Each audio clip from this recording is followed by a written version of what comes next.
Hello everybody and welcome back once again to the Steam Cleanup Revival series. My name is Sephilar and this series is about me playing games from my Steam library that I've never played before or played for less than 2 hours. So the simple rules for the series are I have to play the game for at least 2 hours or beat the game, whichever one comes first. I have to beat at least one boss if there's a boss available. I cannot play any games that are purely for co-op, so such as like It Takes Two for example. I cannot play any party games like Jackbox Party. And last but not least, if the game is online, then the online servers still have to be online. Alright, well, without further ado, let's see what our next game is going to be.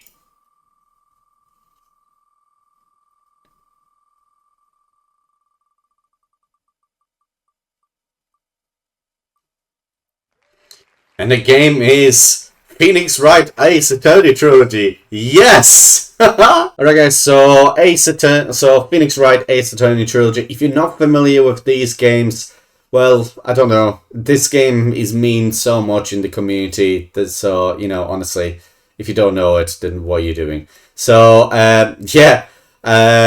this is a novella type game. It's a visual novel where you play as a detective and you have to work out certain things, you testimonies, all sorts of things, collect clues, talk to people. It's a visual novel story game. What else can I say? Honestly, it overwhelmingly positive. Capcom made it. It's actually our first game that's been made by a big publisher. So yeah, let's just jump into it. Alright everybody, welcome to Ace Attorney Phoenix Wright Trilogy, or Phoenix Wright Ace Attorney Trilogy, whatever the way it is. Cool, yeah, so I'm excited to jump into it, because honestly it's a game that I've kind of wanted to play for a long time, but never really got around to, and honestly I need excuses sometimes to play these games, but I heard so much about these games. My mate Cyan Wisp has played the game before on his channel, so just to make sure you check him out as well. Really good content. But yeah, you know, fuck it. Let's jump into it. Yeah, probably not gonna play through the entire trilogy, but I'll play through at least one of the games if it's separated like that.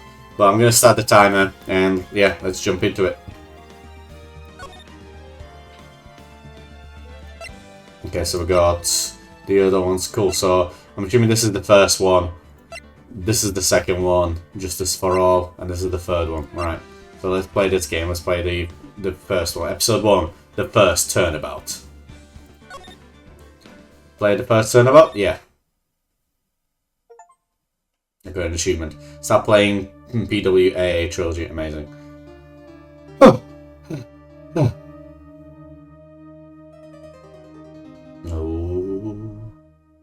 Oh no. Damn it! Why me? I can't get caught. Not like this. Oh, I've got to find someone to pin this on. Someone like him. I'll make it look like he did it. August 3rd, 9:47 AM, District Court, Defendant Lobby number 2. Boy, I'm nervous. Right. Oh, hello. Hiya, Chief. Phew, I'm glad I made it on time. Well, I have to say, Phoenix, I'm impressed. Not everyone takes on a murder trial right off the bat like this. It says a lot about you and your client as well. Thanks. Actually, it's because I owe him a favor. A favor? You mean you knew the defendant before this case? Yes. Actually, I kind of owe my good job to him. He's one of the reasons I become an attorney. Well, that's news to me. I want to help him out any way I can. I just really want to help him. I owe him that much. It's over! My life, everything, it's all over! Is that your client screaming over there? Yeah, it's him. Death! Despair! Oh! I'm gonna do it! I'm gonna die! It sounds like he wants to die. Yeah. Nick! Hey there, Larry. Dude, I'm so guilty. Tell them I'm guilty. Give me the death sentence. I ain't afraid to die. What? What's wrong, Larry? Oh, it's all over. I'm finished. Finished. I can't live in the world without her. I can't. Who took her away from me, Nick? Who did this? Oh, Nick, you gotta tell me who took my baby away. The person responsible for your girlfriend's death. The newspapers say it was you.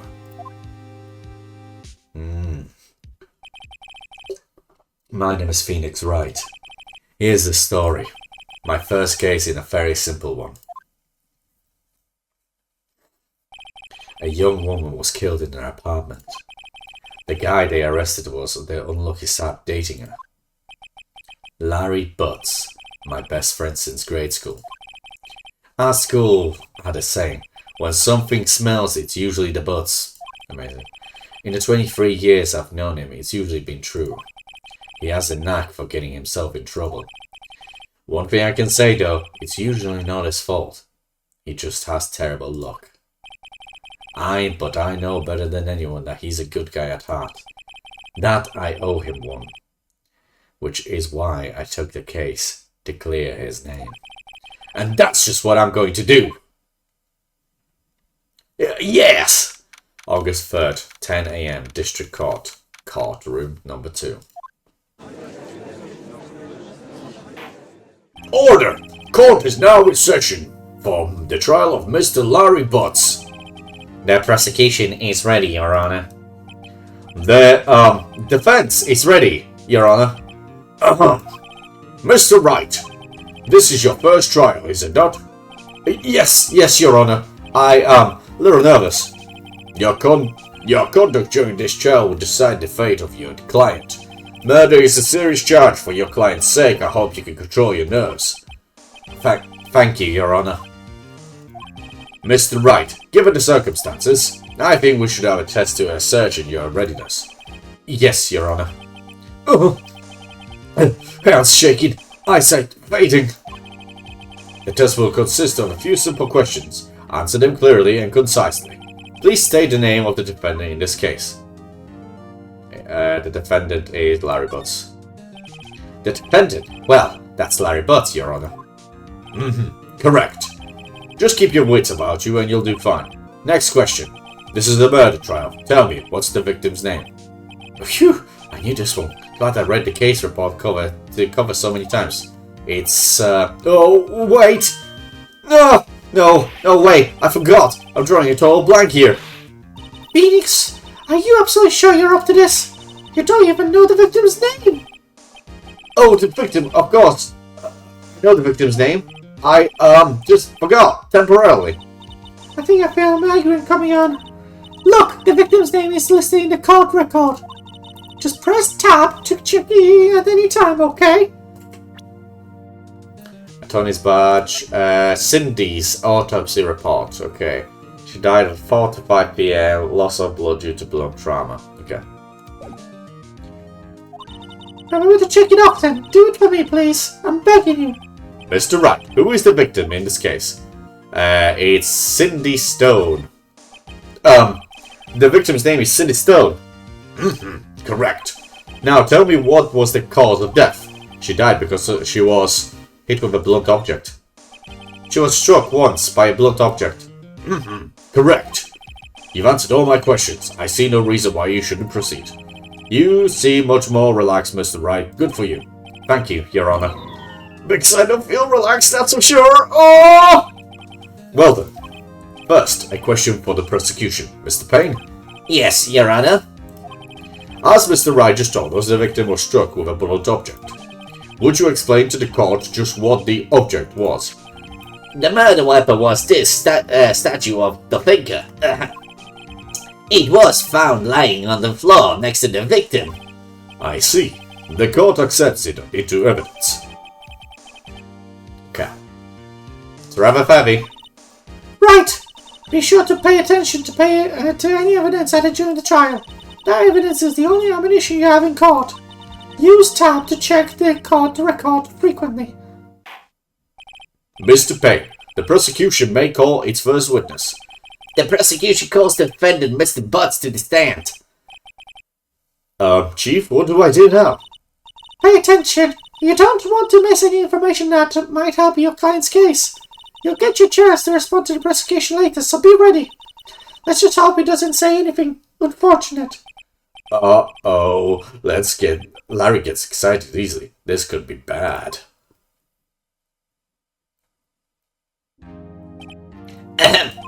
Mr. Butts, is it true that the victim had recently dumped you? Hey, watch it, buddy! We were great together. We were Romeo, Juliet, Cleopatra, and Mark Anthony. Oh, didn't they all die? I wasn't dumped. She just wasn't taking on my phone calls or seeing me, ever. What's it to you anyway? Mr. Butts, what you describe is generally what we mean by dumped. In fact, she had completely abandoned you and was seeing other men. She had just returned from overseas with one of them the day before the murder. Oh, what do you mean, one of them? Lies! All of it! Lies! I don't believe a word of it! Your Honor, the victim's passport. According to this, she was in Paris until the day before she died. Righty-ho. Indeed. She appears to have returned the day before the murder. Dude! No way! The victim was a model, but did not have a large income. It appears that she had several sugar daddies. Daddies? Sugar?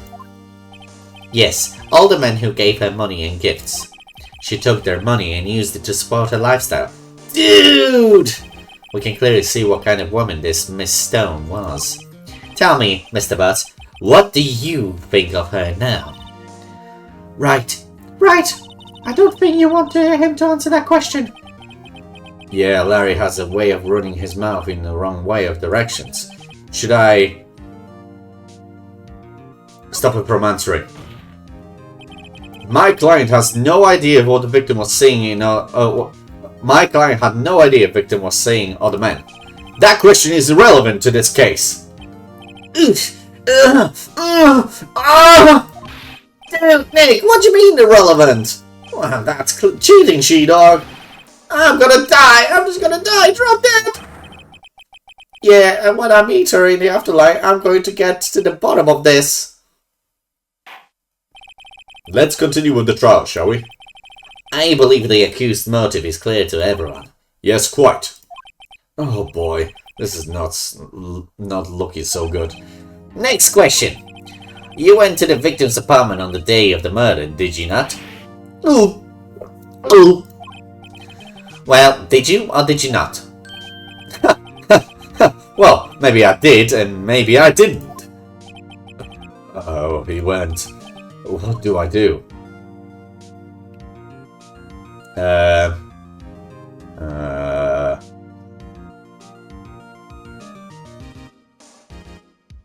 I've answered correct. I know, I'll send him a signal. Tell the truth! Yeah, I was there, I went. Check. Order! Well, Mr. Butts? Dude, chill! She wasn't home, man, so I didn't see her. Your Honor, the defendant is lying. Lying?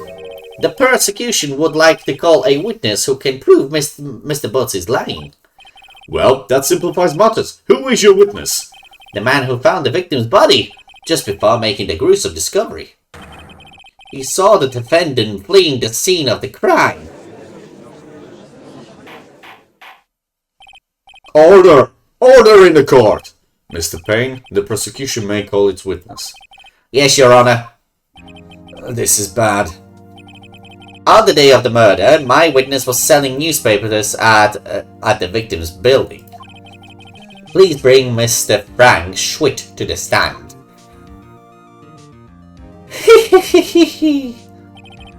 Mr. Schwick, you sell newspaper subscription, is that correct?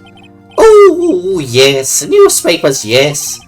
Mr. Sachwit, you may proceed with your testimony. Please tell the court what you saw on the day of the murder. Witness testimony. I was going door to door selling subscriptions when I saw a man fleeing an apartment. I thought he must be in a hurry because he left the door half open behind him. Thinking it was strange, I looked inside the apartment. Then I saw her lying there, a woman not moving. Dead! I quailed in fright and found myself unable to go inside. I thought to call the police immediately. However, the phone in her apartment wasn't working. I went to a nearby park and found a public phone. I remember the time exactly. It was 1 p.m. The man who ran was, without a doubt, the defendant sitting right there. She was murdered. Time of death was 4 p.m. So he's lying about that.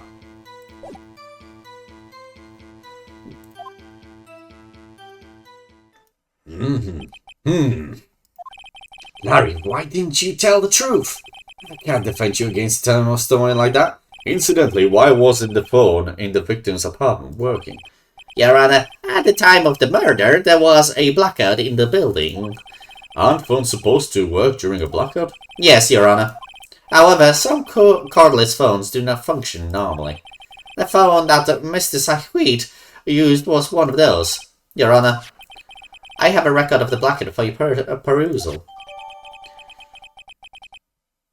The building was out from noon to 6 p.m. on the day of the crime. Noon to 6 p.m. Okay, so it was during the murder time. But he said they saw the victim's body at 1 p.m. She was murdered at 4 to 5 p.m. Now, Mr. Wright. Yes! Yes, Your Honor. You may begin your cross-examination. Cross-examination, Your Honor? Alright, right, this is it. The real deal. What exactly am I supposed to do? Why, you exposed the lies and the testimony what witness just gave. Lies? What? He was lying? Your client is innocent, right? Then the witness must have lied in his testimony. Or is your client really guilty? Oh! How do I prove he's not? You hold the key. It's in the evidence. Compare the witness's testimony to the evidence at hand. There's bound to be a contradiction in there. First, find contradictions between the court record and the witness's testimony. Then, once you found the contradiction evidence, present it and rub it in the witness's face. Okay. Open the court record tab and point out the contradictions in the testimony.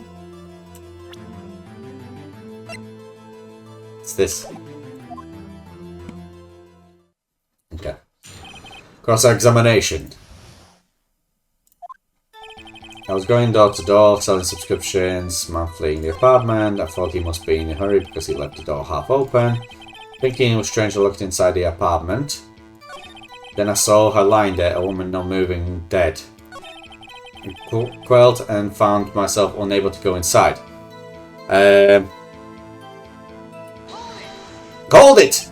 So you didn't touch anything in the apartment? Yes, I mean, no, nothing. Okay, what happened next?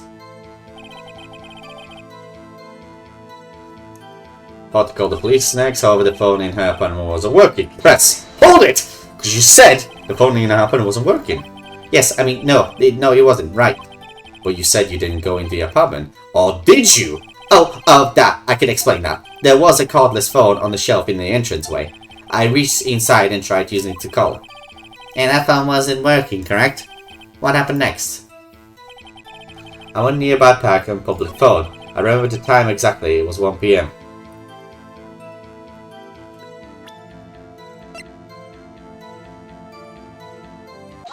Objection! You found the body at 1 p.m. You're sure? Yes, it was 1 p.m. for certain. Frankly, I find that hard to believe. Your statement directly contradicts the autopsy report. The autopsy notes the time of death at some time after 4 p.m. There was nobody to No body to find at 1 p.m. How did you explain this 3-hour gap? Haha! No, that, this is trivial. The witness merely forgot the time. After his testimony, I find that hard to believe. Mr. Wright, why were you so certain that you found the body at 1 p.m.? Gee, that's a really good question. Great job, Wright. Way to put him on the spot. That's all you have to do. Point out contradictions. Lies always beget more lies. See through one, and their whole story falls apart. Wait, I remember now. Would you care to give your testimony again? Okay. You see, when I found the body, I heard the time. There was a voice saying the time. It was probably coming from the television. What? There was a blackout. Oh, but it was 3 hours off, wasn't it? I guess the victim must have been watching a video of a taped program. That's why I thought it was 1 p.m. Terribly sorry about the misunderstanding. I see. You heard a voice saying the time on the tape program. Mr. Wright, you may cross-examine the witness. Right! You know what to do. I've got this one. There was a fucking blackout. You see, when I found the body, I heard the time. There was a voice saying the time. It was probably coming from the television.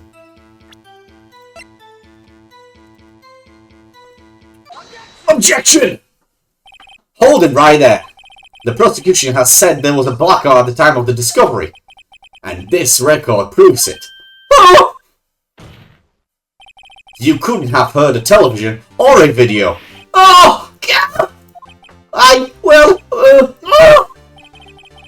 The defense has a point. Do you have an explanation for this, Mr. Sahwit? No, I find it quite puzzling myself. Gee. Oh. Ah! Wait, I remember now. Mr. Sahwit, the court would prefer to hear an accurate testimony from the very beginning. These constant corrections are harming your credibility. You seem rather distraught. Oh, distraught? That then you see rather distraught. Huh. Oh, my apologies, Your Honor. It must have been the shock of finding the body. Very well, Mr. Sahwit. Let's hear your testimony once more, please.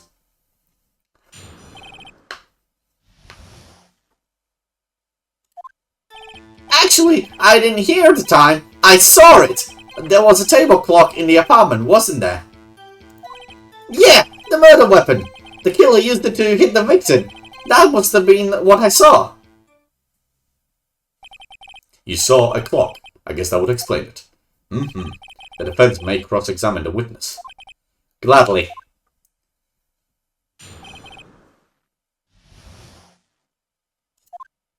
Actually, I didn't hear the time. I saw it. There was a table clock in the apartment, wasn't there? Yeah, the murder weapon. Yeah, the murder weapon was this body part. Wait just a moment! The murder weapon wasn't a clock. It was this statue. Now, how is this supposed to be a clock? Ah! You with your objections and your evidence! Just who do you think you are? Just answer the question, Mr. Sahwit. Oh, hey, I saw it there, okay? That's a clock. Your Honor, if I may. Yes, Mr. Payne? As the witness stated, the statue is indeed a clock. And the neck is a switch. You just tilt it and it says the time out loud. And as it doesn't look like a clock, I submitted it as a statue. My apologies. I see. So the murder weapon was the table clock after all. Well, Mr. Wright, it appears that the witness's testimony was correct. This is a clock. Do you have any problems with his testimony now? Yeah. Your Honor, there is a gaping hole in the witness's testimony. The only way he could have known the weapon was a clock is to hold it in his hand. Yet the witness testified that he never entered the apartment. Clearly a contradiction. Indeed. The witness knew it was a clock because he... went into the apartment. You're lying! You were inside the apartment on the day of the murder. Oh yeah? Prove it! Prove I went in there! I'll do better than that. I can prove you were the one who killed her. You struck her with the clock and the shock of the blow triggered the clock's voice. That was the sound you heard. Oh! Order in the court. Intriguing. Please continue, Mr. Wright. Yes, Your Honor. Mr. Sahuit, the sound must have left quite an impression on you. Understandable, since the murder weapon spoke just as you hit the victim. The voice was burned into your mind. That's why you were so certain about the time. What's the meaning of this? This is all baseless conjecture. Baseless? Just look at the witness's face. Would the witness care to elaborate? Did you strike the victim with the clock? That day, I never, look, the clock, I saw this, Amazing. Shut up, I hate you! It was him, I saw him! He killed her, and he should burn, give him death! Order in the court, I say. Your Honor, a moment please. There isn't a shred of evidence supporting the defense claim. Mr. Wright, Your Honor, you claim the sound of the witness heard from the clock. Do you have any evidence? The whole case is riding on this. I better think of it thoroughly. Your Honor, the sound Mr. Sari heard was definitely this clock. A fact which is clearly, if you simply...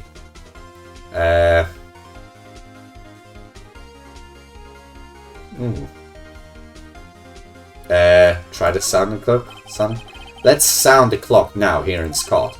Your Honor, may I have the clock? I ask the court to listen very carefully. Beep. I think it's 8:25. Oh, that certainly is a strange way to announce the time. Well, he is the thinker, after all. So, we've heard the clock. What are your conclusions, Mr. Wright? Mr. Payne, can you tell me what time it is now? It's 11:25. As you can see, this clock is exactly 3 hours slow. Precisely the discrepancy between Mr. Sahuit heard and the actual time of death. So Mr. Sahuit, try to talk your way out of this one. You forgot one thing. Uh-oh, what's he talking about now? While it may seem like the clock is running 3 hours slow, it proves nothing! How do you know it was running 3 hours slow on the day of the murder? If you can't prove that, you don't have a case! Huh? He's right. How am I going to prove that? Damn it, I was so close. Mr. Wright, it seems you lack the critical evidence to support your claim. Oh, yes, Your Honor. This means I cannot let you indict the witness. Unfortunately, this ends the cross-examination of Mr. Frank Sahuit. I came all the way down here to testify, and look what happens! You treat me like a criminal! A criminal! You lawyers are all slime! I almost had it. Sorry, Larry. I failed you. There's nothing I can do about it now. Shit. Really? Not so fast, Mr. Sahuit. Chief. Listen up, Wright. Don't throw this one away. Not like this. Think. But Chief, it's over. I can't prove the clock was slow the day of the murder. Nobody can prove that. Well, yes. But that doesn't mean you can't still win. Try thinking out of the box. Don't waste time doubting the fact. Assume the clock was 3 hours slow and think through it. Ask yourself, why was the clock 3 hours slow? Figure out the reason and you'll have your proof. Right? Can you think of a reason to why the clock would have been 3 hours slow? Yeah. Wait! Maybe I can prove it. You must have the evidence somewhere that can prove it. Find it and let them have it. Well, Mr. Wright? You said the clock was running slow on the day of the murder. Have you found evidence that support this claim? Of course! There is a piece of evidence in the courtroom that can prove my claim will beyond a doubt. Stop words! Let's see you pull out of this one! Let's see this evidence that proves why the clock was running slow.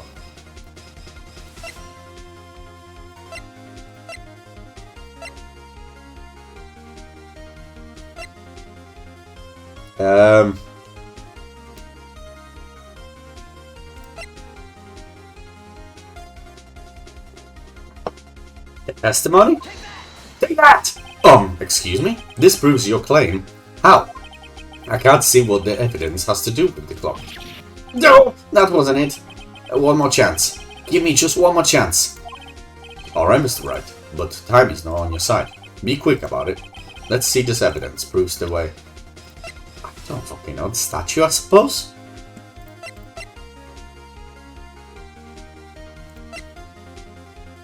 It has to be the statue.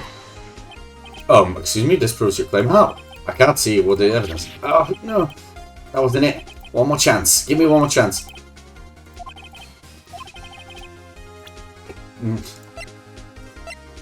Found his badge, statue, passport. Passport?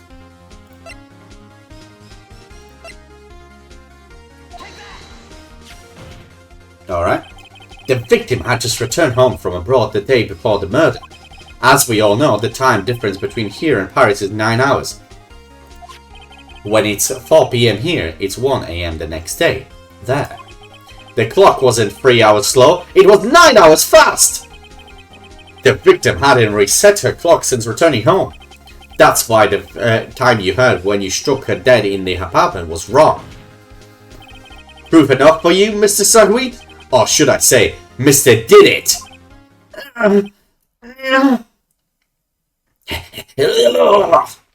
Freaking hell. Order! Order, I say! Well, this case has suddenly turned out differently than what we all expected. Mr. Payne, your witness? He was arrested and has been taken away, Your Honor. Very well. Mr. Wright. Yes, Your Honor. I have to say, I'm impressed. I don't think I've ever seen someone complete a defense so quickly and find the culprit at the same time. Thank you, Your Honor. At this point, this is only formality, but this court finds the defendant, Mr. Larry Butts, not guilty. Woohoo!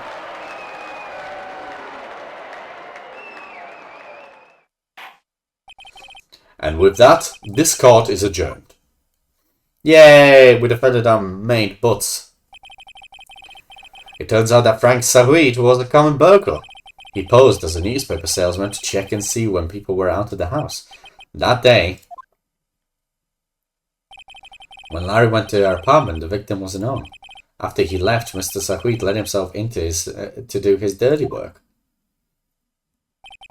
While he was searching a place, the victim returned. Flustered, Mr. Sahouit grabbed the nearest blunt object he could find.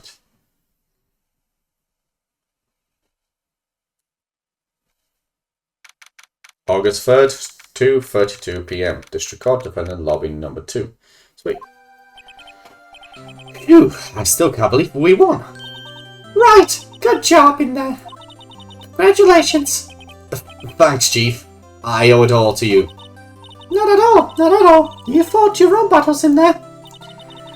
It's been a while since I've seen a trial end on such a satisfying note. I've never seen the Chief looking this happy. If she's this glad, imagine how Larry must feel. My life is over! Larry, you're supposed to be happy. What's wrong now? Oh, Nick. Don't worry about me. I'll be dead and gone soon. Good. Wait, no. I mean, bad. Larry, you're innocent. The case is closed. But my Cindy, Wendy's gone, man. Gone forever. Larry, she was a... never mind. Congratulations, Harry. Harry? Yes, you. I can practically see the headlines now. Harry Butts, innocent. Thanks. I really owe you one. I won't forget this ever. Let's celebrate dinner, movie, my treat. Oh no, I couldn't. Hey, I was the one who got you off the hook. Oh, hey! Here, take this. It's a present. Oh, a present for me? Wait, wasn't this the evidence that... Actually, I made this clock for her. I made one for her and one for me. Oh, really? You made this? Well, thank you. I'll keep it as a memento. Yo, Nick. Can you believe it? I was so into that chick. And she was just playing me for a fool. Don't that make you want to just cry? Larry. Are you so sure? Excuse me? Excuse me? I think she fallen for quite a lot of you in her own way. Nah, you don't go sympathize with me, it's okay. Oh, I'm not just emphasizing, really. Isn't that right, Wright? Don't you just have something to show your friend? Something that proves how she felt about him?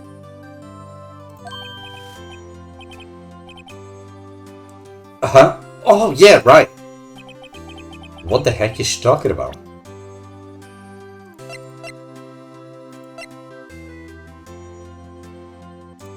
I don't know. This? The statue? Take that! Check this out, Larry. Proof positive you weren't just some chump to her. Huh? What about the clock? This is the clock you made for her, Larry. And she took it with her when she traveled. Oh, whatever. She probably just needed the clock, that's all. You think so? It's a pretty heavy clock to take traveling. Well, make it up what you will. Hey, Nick. I'm glad I asked you to be my lawyer. Really, I am. Thanks. Hope that made him feel a little better.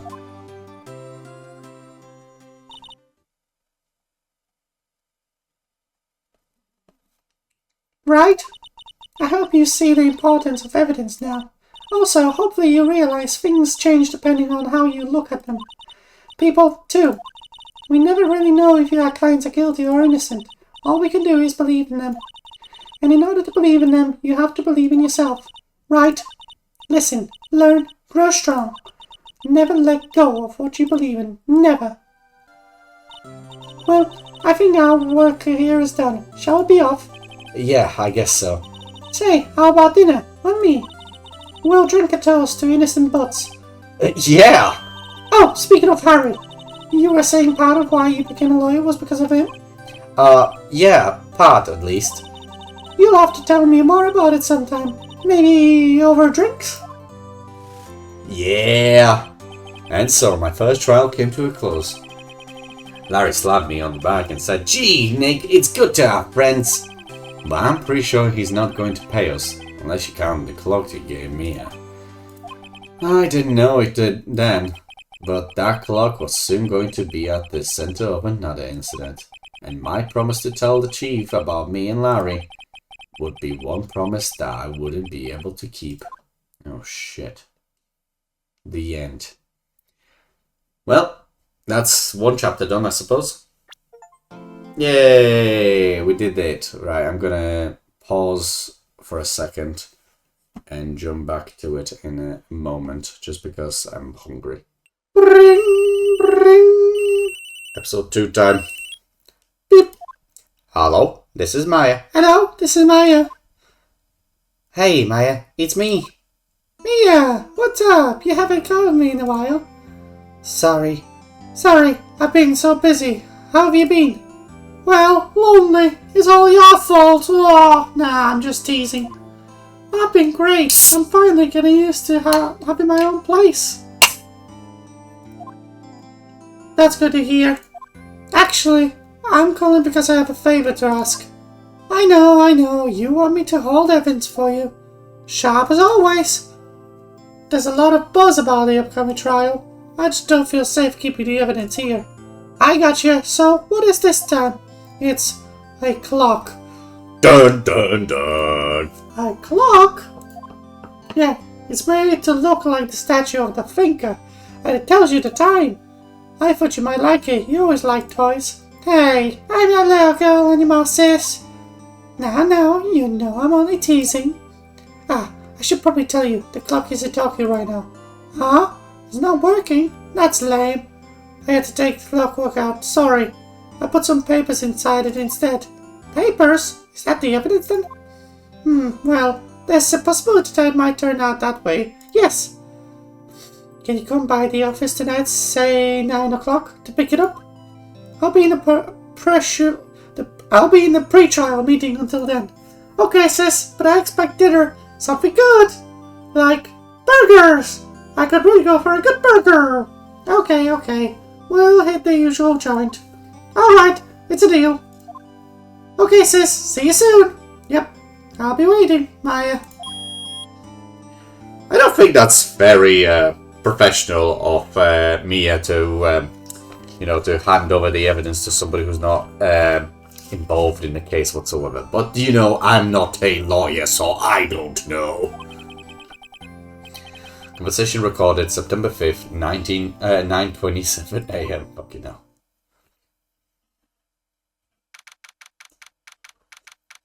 September 5th, 8:57 p.m. Bay & Co. Law Offices. Now, Miss Faye, I'll take what's mine, the papers.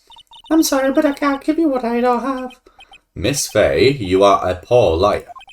Why, I see it right over there.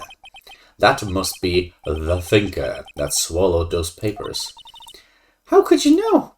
Ho, ho, ho! You are not configurous of my background.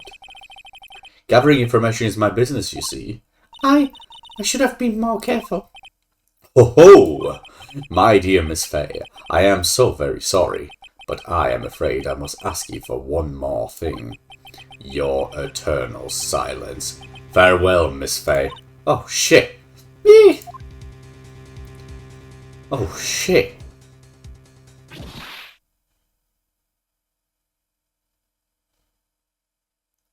Oh, fuck. Red, white, blue. Oh, shit. No, Mia. We only just started to get close to her. September 5th, 9:08 p.m. Payco Law Offices. Maya's gonna come along. Oh, I'm late. Huh? That's strange. Guess the chief left without me. She said her sister was coming over, so we should all go out for dinner. What's that smell? Blood? Mia! Maybe she's in her office. Smell blood. That can't be good. I have to check out and see if that chief's okay.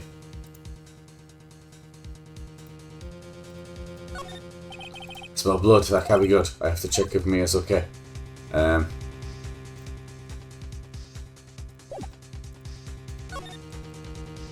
Move to the office. That smell. Blood. Sis. Someone's there. No shit. Chief? Chief? Chief!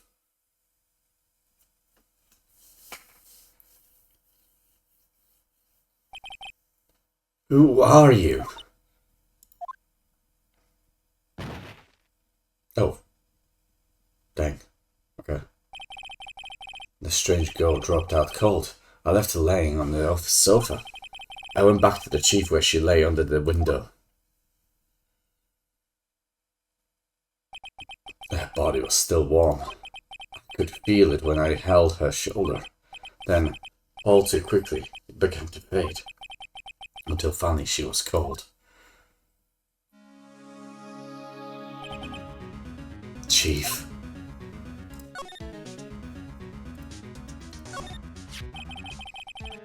It's encrusted with dry blood. How ironic that this became the murder weapon again. Some shards of glass are scattered on the floor. There seem to be remains of glass light stand.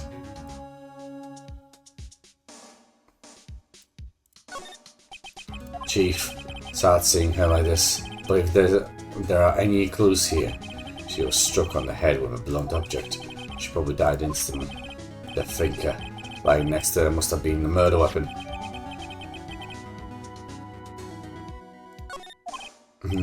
There are some glass shards near the Chief's body. Must be pieces of the glass lights still lying broken in the back of the room. Nothing else that seems like a clue here. A piece of paper? Mate, that fucking piece of paper was not that. Piece of paper, it must have fallen from Mia's hand. What could it be? A word is written in blood on this scrap of paper. Maya, did Mia write this? This piece of paper is a receipt from a department store dated yesterday.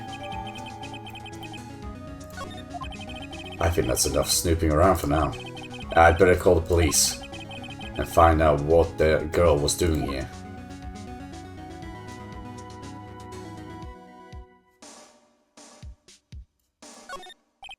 It's painful to look, but I have to, for Mia's sake.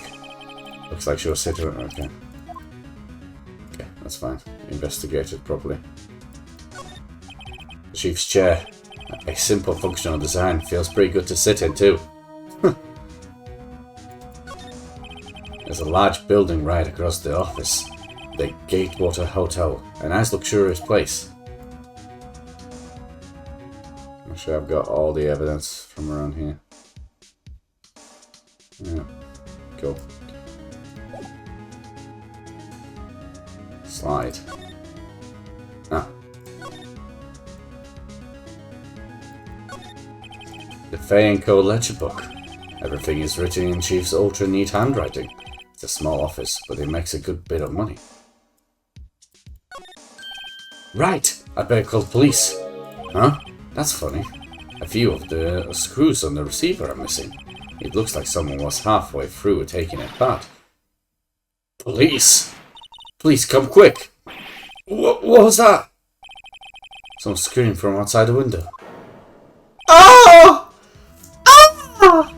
She's staring right at me. She's holding a phone in her hand.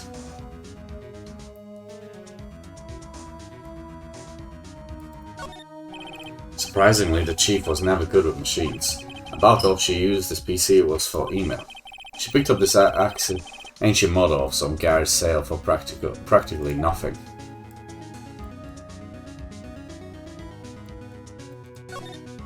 A perfectly normal office desk. The Chief had a very particular policy about office decor. Spend big on stuff the clients use, but keep your own stuff simple. I like that. All the Chief's important documents are packed in here. This is where she filed her case records and recent rulings.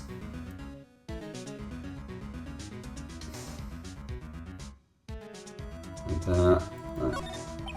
Phone receiver is missing a few screws. I better not use it. Right, okay.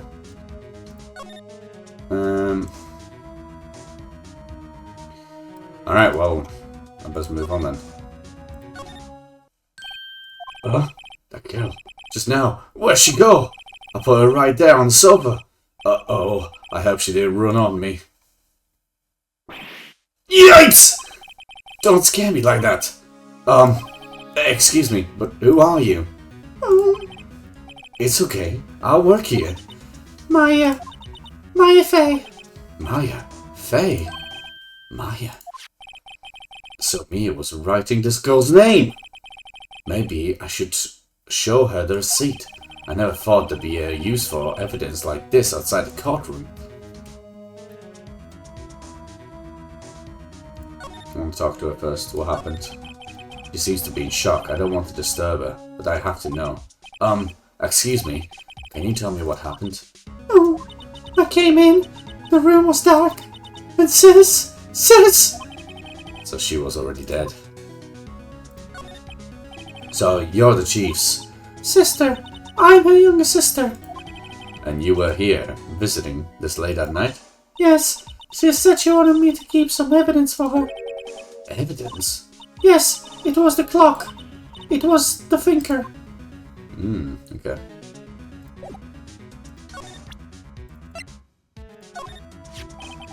Before Mia died, she wrote a message with her own blood. She wrote it on the back of this receipt. That's my name! Why? Why would she write my name? Please, just calm. Please, just calm down. Why would sis write my name? Uh-oh, now I've done it. Wee-oo. The police! Sounds like they're coming this way. Freeze! Police! Oh, alright, I'm Detective Dick Gumshoe, see? Gumshoe? What an odd name. We received a report from a building across the way, see? Got a person saying they saw a murder. It must have been that woman I saw. Anyway, I don't want either of you moving an inch, okay? Great, just great. Maya, wait, she wouldn't have... Nah. Whoa! Excuse me! Does a word, Maya here, mean anything to you? That's my name. What? The victim drew this here note in her own blood, see? And with her dying breath, she wrote down the killer's name, see? Killer? I'm not... Case closed, you're coming down to the precinct, ma'am. What? Yeah, but... we know that that's not true, because... we said that Mia died instantly. The bloody blunt... she wouldn't have been able to write that. She got hit in the head. Mia's younger sister, Maya, was arrested on the spot. I was taken for questioning and didn't get out until the next morning. My eyes were heavy, but I couldn't sleep. I sat around waiting for visiting hours to begin at the detention center.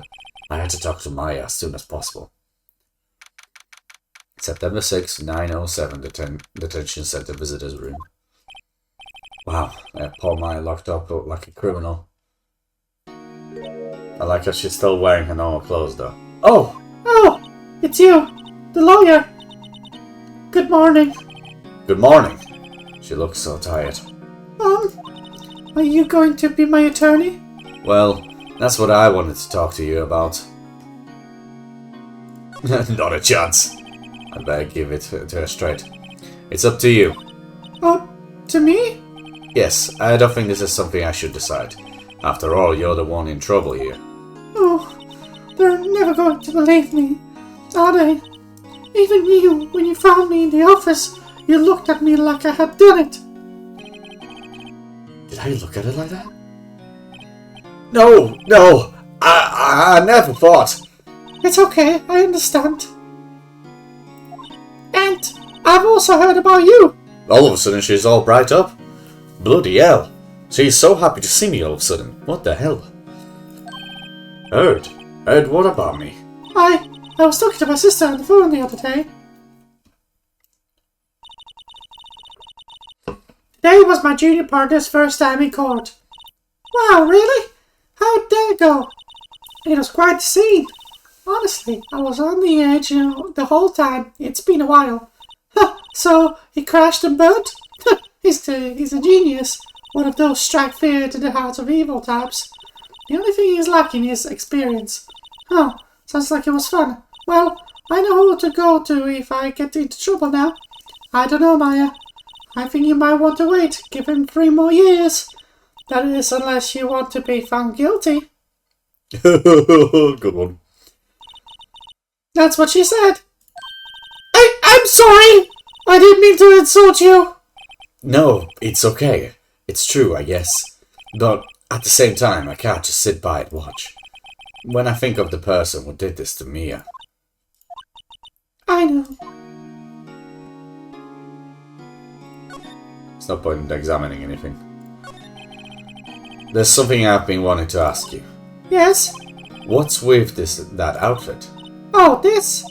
This is what all acolytes wear. It's my uniform, you could say. Acolytes? Like people in religious training? What is it you do? Oh, it's nothing strange, really. I'm a cultist. I pray to Lord Cthulhu. Yes, I'm a spirit medium in training. A spirit medium? I'm pretty sure that qualifies as strange. Could you tell me about the day of the murder? Yes! Let's see. That morning I got a call from my sister. She wanted me to hold onto a piece of evidence for an upcoming trial. Evidence? Yes, that clock shaped like the finger. The one Larry made. How could there have been evidence in a case? Right. She said something about that. I remember. Do you want to hear it in her own voice? Her own voice? Yes. I'm pretty sure our conversation is on my cell phone. You recorded it?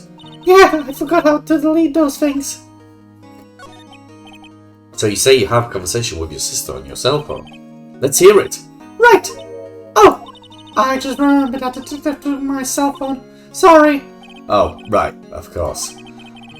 Next time I see Detective Gumshoe, I'll ask him for it. I'll write you a note so you don't forget, okay? Sure, thanks. Nice. Spirit mediums.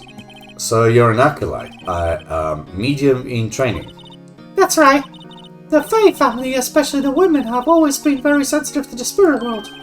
Wait a second, you said the Fae family? So Mia was into this stuff too? Of course! She left the mountain to follow her career, she said. But that was with first class too. I had no idea. Wait! What? What? So you're a real honest-to-goodness spirit medium with ESP and all that? Yes, in training. Well, can't you contact Mia's spirit then? We could just ask her who killed her. What? I'm sorry. I'm still in training. I couldn't do something on that level. I thought that would be too easy. Huh? Something the matter? I was wondering, could I ask you a favor? This is the address of the famous lawyer. My sister gave me this a long time ago. That's like, I don't want you as my lawyer, fuck you. She said if I have any trouble, I should call him. Amazing. And, well, I'm in trouble. Do you think you could go ask to represent me? Should I refuse? Be like, nah, fuck you, I'm gonna do it. Yeah, sure. Sure, why not? I'll go ask. But thank you so much. I have no one else to turn to. Say, what about your parents? Oh, say, what about your parents? Oh, I see. Don't worry, leave it to me. Thank you. The trial's tomorrow at 10 a.m. What? Tomorrow? Tomorrow. What if the guy refuses? They told me that if I don't find one, the state will pick an attorney to defend me. When will that happen? They're giving me until 4 this afternoon. Visiting hours are almost up. I better hurry. Right, I'll be back. Could you tell me about the day of the murder? Sorry, I know it must be hard. No, it's okay. All I've been doing in the last few hours is talking about it. I've kind of gotten used to it. Let's see. That morning I got a call from my sister. She wanted me to hold onto a piece of evidence for an upcoming trial. That's the finger clock that Larry made. It practically qualifies as a serial murderer by now. Lol. So then when did you arrive at the office? It was right around 9. The lights were off and I could smell blood. Then I found her and my sister. Thanks, Maya. That's all I need to hear for now. Okay.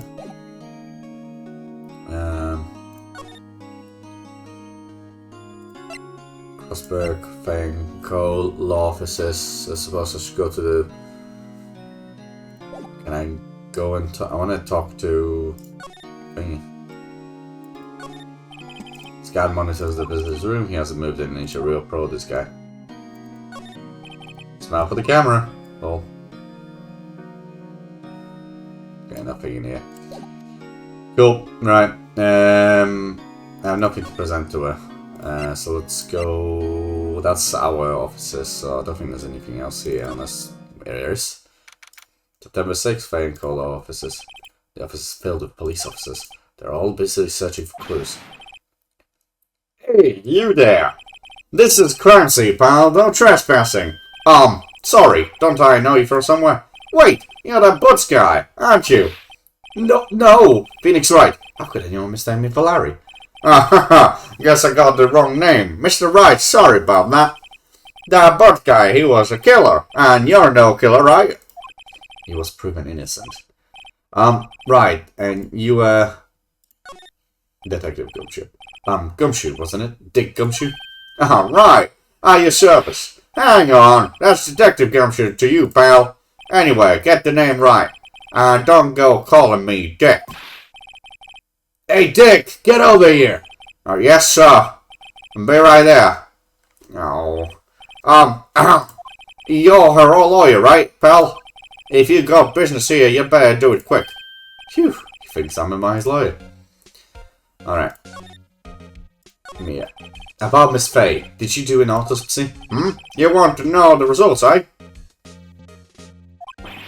Now, don't you look like me like that, pal. It's no use. She might have been your boss, but that doesn't mean you get any special treatment. Alright. You can see the report, but that's all. Time of death 9 PM. Single blunt force trauma death was instantaneous, so she couldn't have written the note, obviously. Maya. About Maya. Yeah, I'm looking forward to the trial. Sorry, pal, but this is one trial you aren't going to win. Why do you say that? The city's but Prosecutor Edgeworth on the prosecution. Edgeworth? I'm sure you know what that means, you being a lawyer and all. Prosecutor Edgeworth. Prosecutor Edgeworth. That's right, pal, Mr. Miles Edgeworth himself. Wait, you do know him, don't you?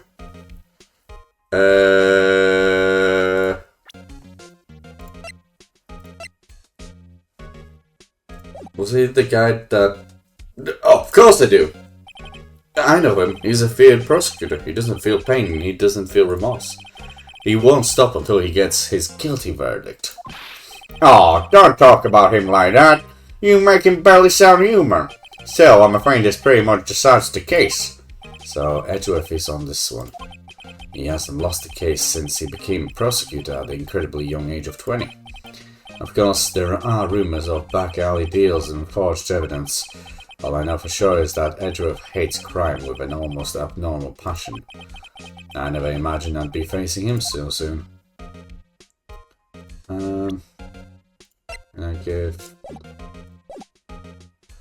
want to present some evidence to him. I want to give this.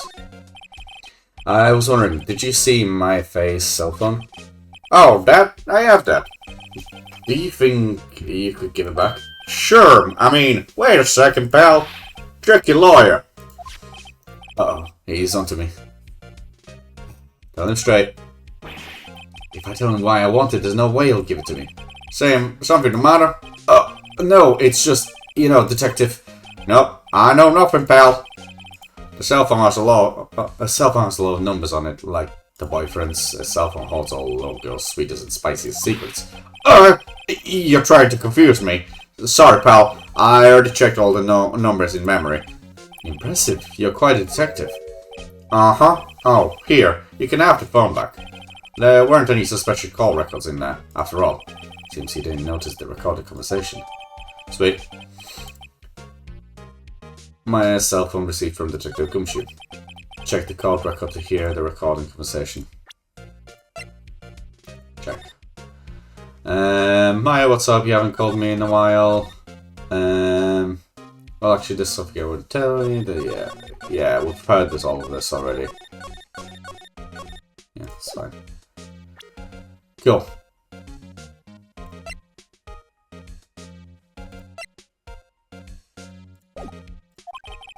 Guess I've asked all the questions I need to.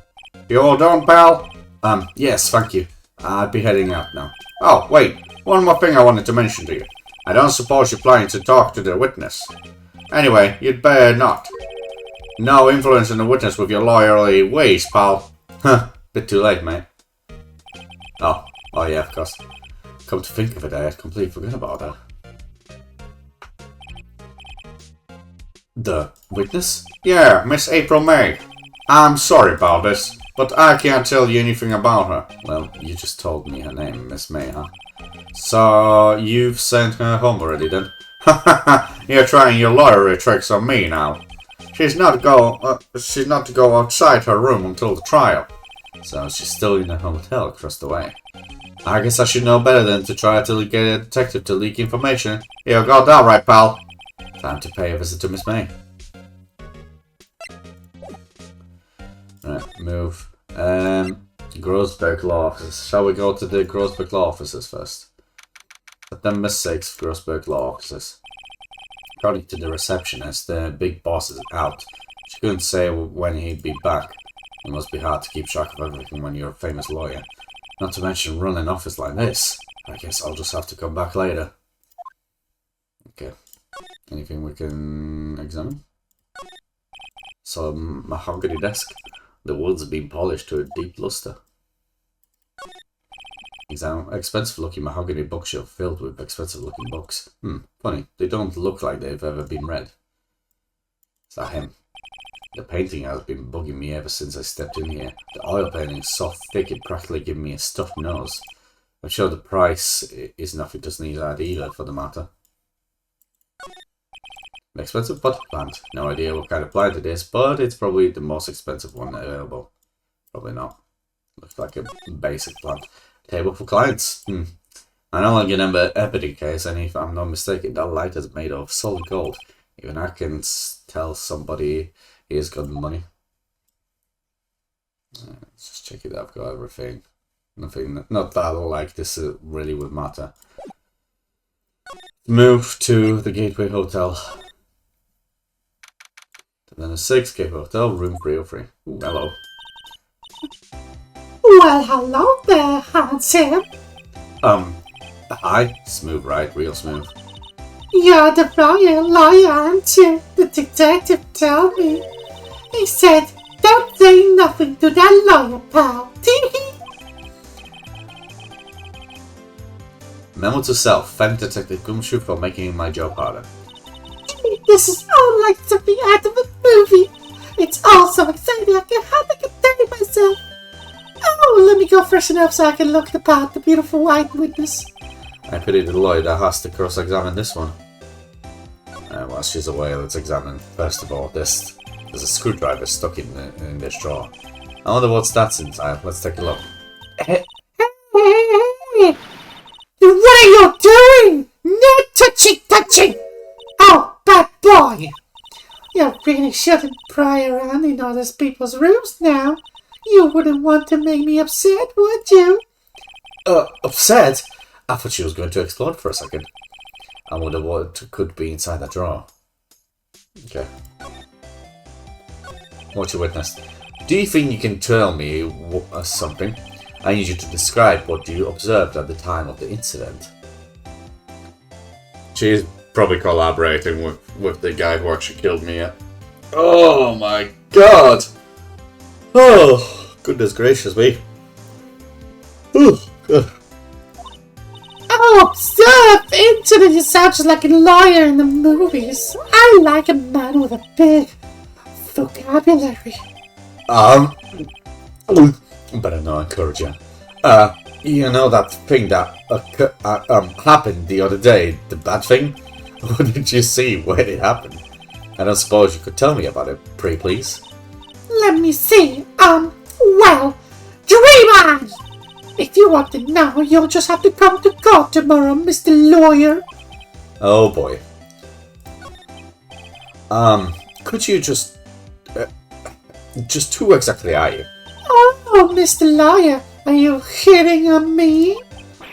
No, hey, I'm just doing my job here. You know you're cute when you blush. Believe me, this is the first time in my life I've blushed this much. Right, can you just tell me what is it you do? Well, no, and you had your little hopes up, didn't you? Oh boy. I see there are 2 glasses on the table. Is someone staying here with you?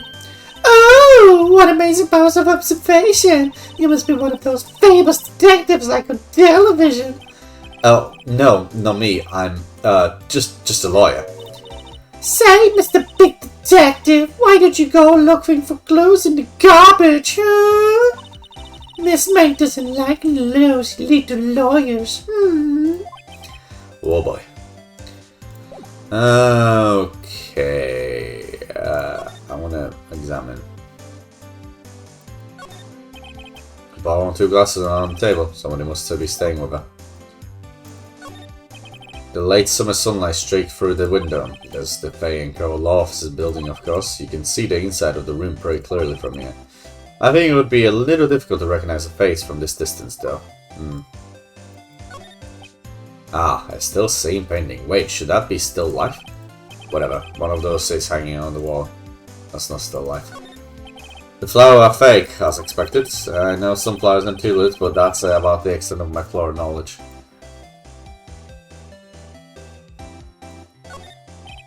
A simple bed. It's been right recently made, nothing eye-catching here. What's inside, I wonder. Maybe later. Later when? Alright. I can't present that with anything.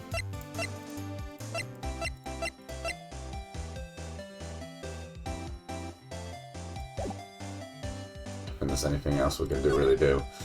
Go back to the detention center and talk to Maya. What is it? Did you meet the lawyer? Sorry, I haven't seen him yet. I see. I better go see if I can find this elite lawyer she's talking about. Well, let's talk to her first. Your family. What about your family?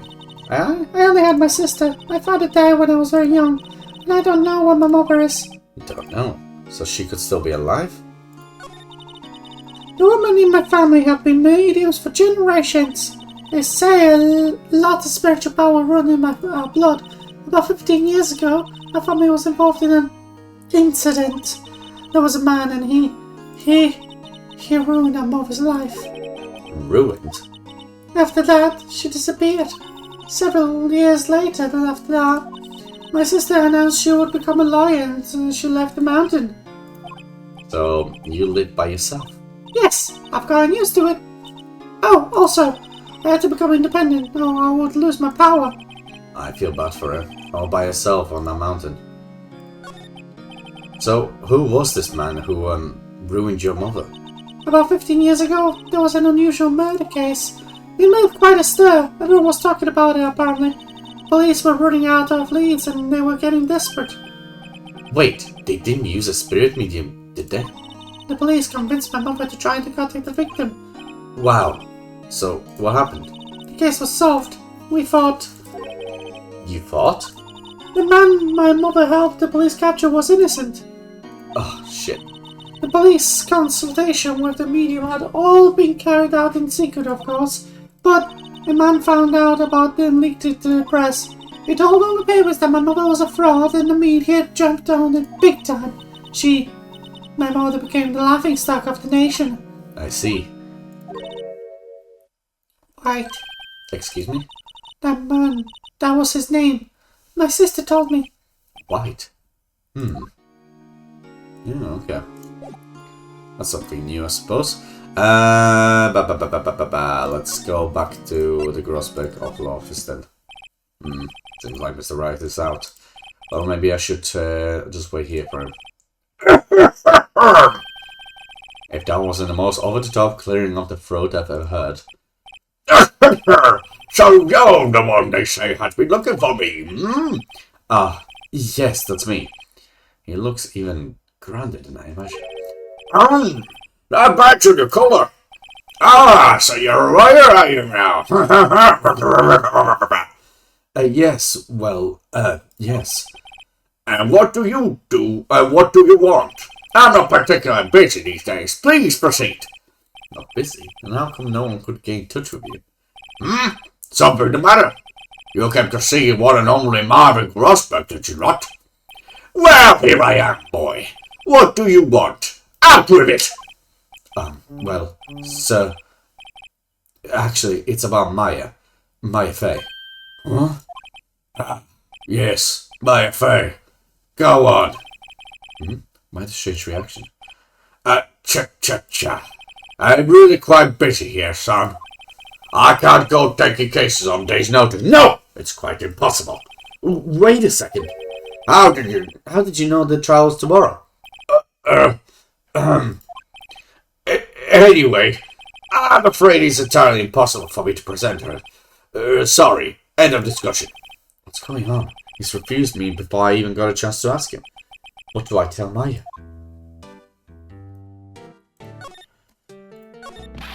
How can you just refuse like that? Please tell me why you won't take that case. Huh? Well, you see, it's just... I'm busy, you see. But the client is Mia's sister. Mia trusted you. She knew her sister would be in good hands. Yes, of course, I know that.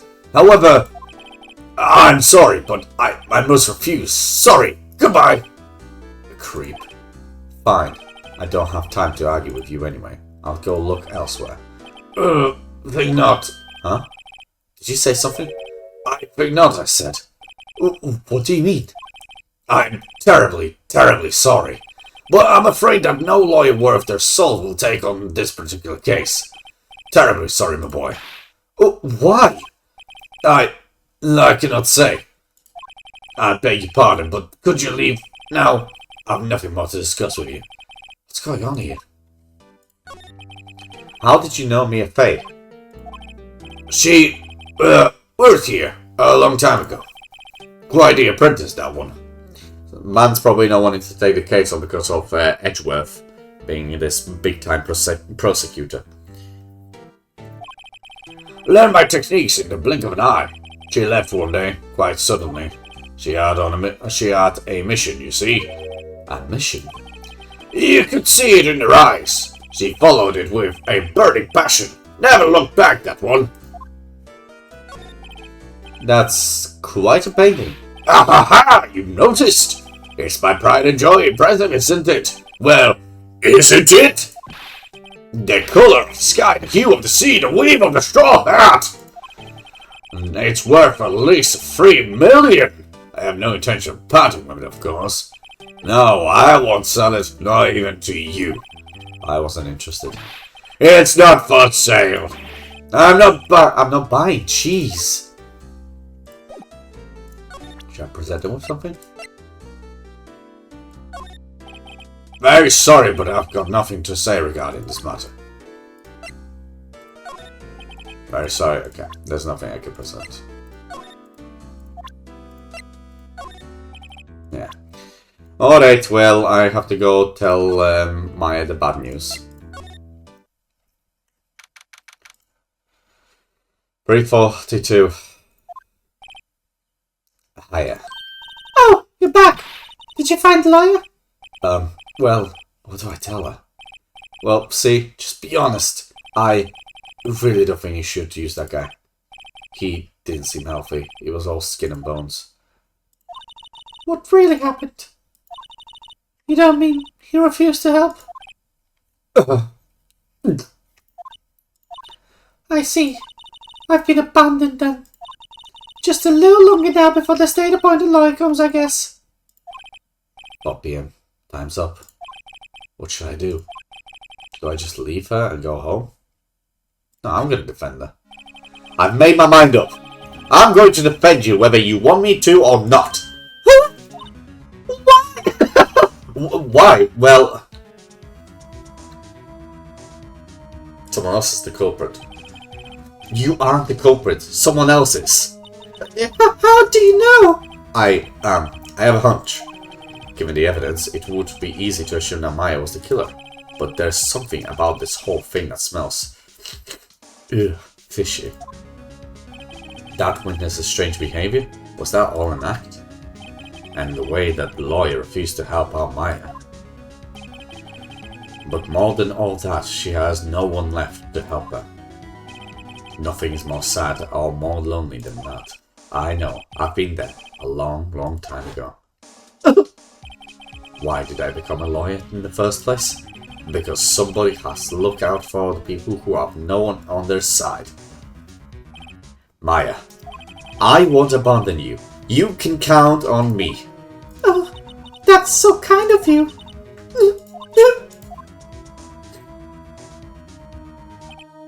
Well, let's fight this one and get you out of here.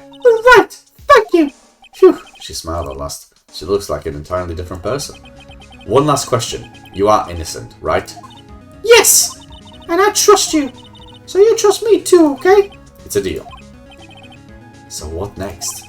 There's something that's been bugging me. Just what was inside that strange woman's drawer? It was when I tried to look into her drawer that she got all defensive.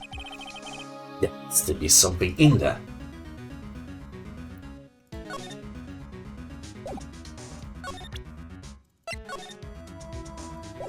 Okay. Can I present that? Hey, I got your cell phone back. Oh, say, can I listen to my sister's voice? Maya's eyes closed. She listened to every word with such intensity. For long, tears began to roll down her cheeks. Thank you. Sorry, I've never seen that before. I wanted to ask you about the murder weapon. Oh, sis. Better not ask her about this now. Okay. You got nothing to talk about. Shall we move back to the Gateway Hotel? Good afternoon, sir. Excuse me, you are... I beg your pardon, sir. I am the bellboy of this establishment at your service, sir. Oh, right. I've just come up to deliver room service, sir. Do you know where Miss May might be? I believe our guest, Miss May, is currently using the, facilities, sir. If you've no need of anything, I'll be taking my leave. Please, stay as long as you like. Enjoy. Yeah. Wait, no, hey! Why does it seem like every time I come here, I end up embarrassing myself? Wait, now's my chance to snoop around a bit. I almost forgot. You came back quick. Might I ask you to inform Miss May that there is a message for her? Please tell her that Mr. White of Blue Corp phoned. Oh, right, sure. Mr. White of Blue Corp? Where have I heard that name before? White. That was his name. My sister told me. White was the name of the guy who ruined Mia and Maya's mother. Could it be a coincidence? Let's fucking get this drawer opened. There's a screwdriver sticking out of the half-open drawer. Now's my chance to see what's inside. Huh? What do we have here? A wiretap? What would a woman like that, like her, be doing with a thing like this? Oh, there is definitely something suspicious about this Miss May. Why would she have something like this in a hotel room? There's a story behind all this, I know it. Alright, I'll be using this bit of evidence in tomorrow's trial, that's for sure. For my sake, I'll get to this woman's bottom. You know what I mean. Oh, bellboy! You still there? Oh, time to scram. I look forward to tangoing with you tomorrow, Miss May. In court. Yeah! To be continued. To be continued in the next... No, I'm just going to jump straight into it. I'm just going to jump straight into it. Yeah, just go over it. I mean, it's fine. Sweet. Well, let's go for it then. September 7th, 10 AM, District Court, courtroom number 1. Ooh, number 1 this time. Hello, hello, hello. Court is now in session for the trial of Miss Maya Fey. The prosecution is ready, Your Honor. The defense is ready, Your Honor. Miles Edgeworth. I'd better not show any signs of weakness today, or he'll be on me in an instant. Mr. Edgeworth, please give the court your opening statement. Thank you, Your Honor. The defendant, Miss Maya May, was at the scene of the crime. The prosecution has evidence she committed this murder, and we have a witness who saw her do it. The prosecution sees no reason to doubt the facts of this case, Your Honor. I see. Thank you, Mr. Edgeworth. Let's begin then. If we may call our first witness, Your Honor. The prosecution calls the chief officer at the scene, Detective Gumshoe.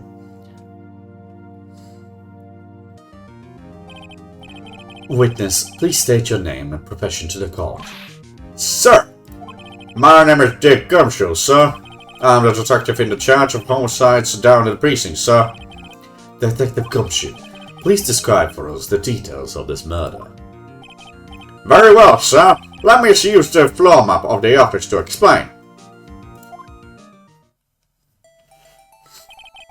The body was found this window here. And the cause of death? Loss of blood due to being struck by a blunt object, sir. The murder weapon was a statue of the Fenka found next to the body, sir. It was heavy enough to be a deadly weapon even in a girl's hands, sir. The court accepts the statue as evidence. They're still calling it a statue. Murder scene, yeah. Now, detective. Yes, sir. You immediately arrested Miss Maya Fey, who was found at the scene, correct? Can you tell me why? Yes, sir. I had hard evidence she did it, sir. Detective Gumshoe. Please testify to the court about this hard evidence. Alright, let's fucking go. As soon as the phone call came in, I rushed to the scene. There was 2 people there already. The defendant, Miss Maya Fey, and the lawyer, Mr. Phoenix Wright. I immediately arrested Miss Maya Fey. Why? We had a witness account describing her. The witness saw Miss Maya Fey at the very moment of the murder. The very moment, you say. Very well, Miss Wright. You may begin cross-examination. Yes, Your Honor.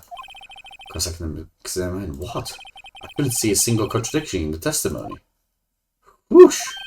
Ugh. Hey, Maya just threw something at me. Did she? What's this? When my sister couldn't find any contradictions in the witness testimony, she would bluff it and press the witness on every detail. The witness always slips up and says something wrong. It worked lots of times. Huh. I should have expected Maya would know something her sister's tricks.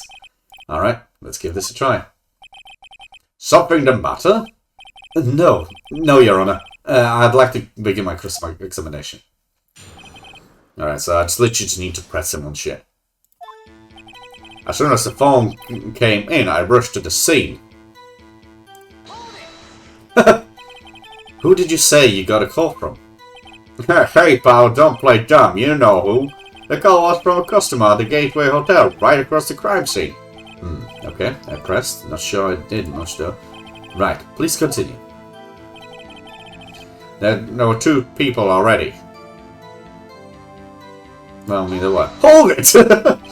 Detective Gumshoe, how long would you say it took between your receiving the call and your arrival at the scene of the crime? Right, I'd say it was about 3 minutes. That's pretty fast. Our motto this month is quick response. That's right, I got there before the killer got away. Indeed. So, tell us who the 2 people you found on the scene were. Yes, sir. The defendant, Miss May, found and lawyer Phoenix Wright. Are you absolutely sure it was us? Listen, pal, your dumb act will only get you so far. With her funky hippie clothes and your spiky hair, you 2 stand out like suspicious people at a crime scene. Amazing. Well, he does have a point now, I've heard. She is pretty unmistakable. I should pick my points to press with a little more care. I immediately arrested Miss Maya Fey. Just press everything. Why is that? What's your reason? Why? We had a witness account describing her. Hold it just 1 second. Yeah? If I heard correctly, you said you arrested her because you had hard evidence she did it, correct? Huh? Did I say that, me? I heard you say it. You did say it. You said it. Exactly what about the suspicious woman in Pink's claim was hard evidence? What? Miss Fey isn't suspicious, and she sure isn't Pink, pal. Well, I guess she is Pink. That's enough. Detective Gumshoe, do you have any more solid proof other than her claims, Detective? I guess pressing can have its advantages. Yes. Sorry, I got the order of things mixed up in my testimony, Your Honor, sir. There was something I should have told you about first, Your Honor. Very well, Detective. Let's hear your testimony again. Hard evidence. After securing the suspect, I examined the scene of the crime with my own eyes. I found a memo written on a piece of paper next to the victim's body. On it, the word Maya was written clearly in blood. A lab test results showed that the blood was the victim's. Also, there was blood found on the victim's finger. Before she died, the victim wrote the killer's name. Oh, that's a contradiction! How you like that? That's my hard evidence. Before we begin cross-examination, I have a question for you, Detective. Your Honor? Why didn't you testify about the vital piece of evidence the first time? I know I'm real embarrassed. I forgot about it, Your Honor, sir. Try to be more careful. Very well, the defense may begin its cross-examination.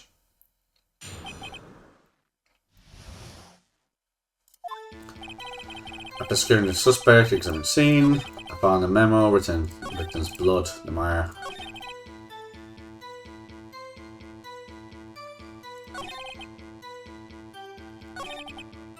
There we go. Present the autopsy where she died instantaneously. Objection! Detective Gumshoe, there's one thing I want you to clarify for me here. You say that the victim, Mia Fey, wrote this note. That she was accusing the defendant, Maya Fey. That's really what you're saying? What? This isn't one of those lawyer tricks now, is it? Of course she wrote it. Who else could have? You have it backwards, Detective. Backwards? The victim is the only person who absolutely could not have written it. This is the report from your department, Detective. Immediate death due to blow from a blunt object. She died immediately! But... No but-ing your way out of this one, Detective. Order! Order in the court! The defense has a point. Someone who died immediately wouldn't have had time to write anything down. Objection! Mr. Wright, I beg your pardon, but when exactly did you obtain that autopsy report? When? The day of the murder. I'm pretty sure it was on the day of the murder. You're wrong there, pal. Oh shit. We didn't write an autopsy report till the day. Oh shit, yeah, it was. Whoops. Oh, right. The prosecution's point being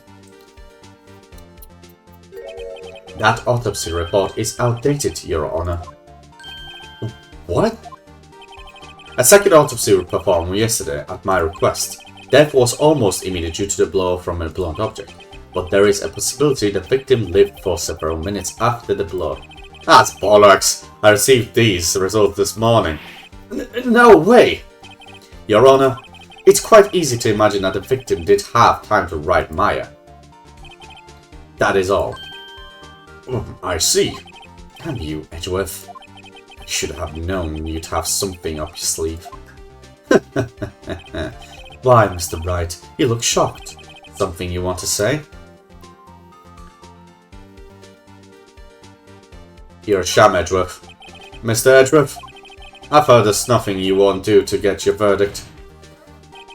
What reason could you possibly have had to request a second autopsy report? Mr. Wright, the defense will refrain from personal attacks on the prosecution. No matter, Your Honor. Mr. Wright, say what you will, the evidence in this report is undeniable. Your Honor, I submit this report to the court. Understood. The court accepts the evidence. Well, Your Honor, the evidence strongly suggests the victim was identifying the killer. I suppose that's the obvious conclusion, yes. This isn't good. The prosecution would like to call in its next witness. This poor, innocent girl saw the murder with her own eyes. No, she didn't. Let the witness, Miss April May, take the stand. Exactly what the part of her is innocent. Good one. Oh! Witness your name, please. April May, at your service.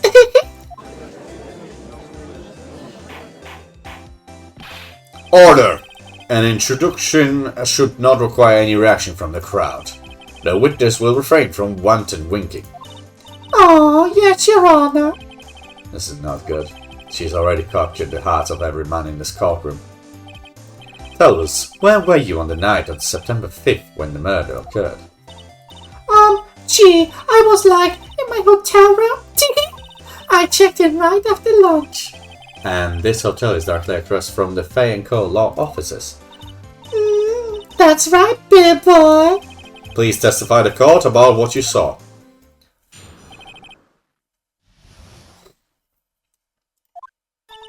It was like 9 p.m. at night. I looked out the window, you know. And then, I saw a woman with long hair being attacked. And the one attacking her was the mercy girl sitting in the defendant's chair. And the woman, dodged to one side and ran away. But the girl, she caught up to her and she hit her. Then the woman with the long hair, she kind of slumped. The end. That's all I saw. Every little bitsy witsy. Jesus Christ. Well, Your Honor, I see. It is remarkably solid testimony. I don't see any trouble with the witness any... Wait, Your Honor! Yes, Mr. Wright? What about cross-examination? I thought the witness's testimony just now was quite firm, didn't you? Mr. Wright, I understand you were Miss Mia Fay's understudy, were you not? You must know her techniques well. A cowardly way of finding tiny flaws in perfectly good testimonies. Hey, how dare you! Well, Mr. Wright, will you cross-examine the witness? Yeah, I'm doing it. I'm glad you proceed with the cross-examination. Only because I have a feeling Edgeworth doesn't want me to. She has to have some weakness. Very well, you may begin your cross-examination. Oh, it's the window. It was like 9 p.m. at the window. Hold it! I'm just going to press. Why did you do that? Huh? Why? Why what? Why did you look out the window? Were you expecting to see something? Oh, well, gee. What? That's it? She can't get out of this question that easily. I sort of, I had a feeling. Well, I have a feeling she's trying to avoid a question. Maybe I should press a little harder on this one. Go for it. Let's see how far I can run with this. Surely you must have had a reason to look out your window at the time of night. Mr. Wright, I will not have you badgering my witness. Badgering? You insist on needling her with these trivial questions. I really don't think it should be allowed. Yeah, stop him! Fucking hell, the poor girl! Order! Mr. Wright, you have been warned. Poor girl? What about poor me?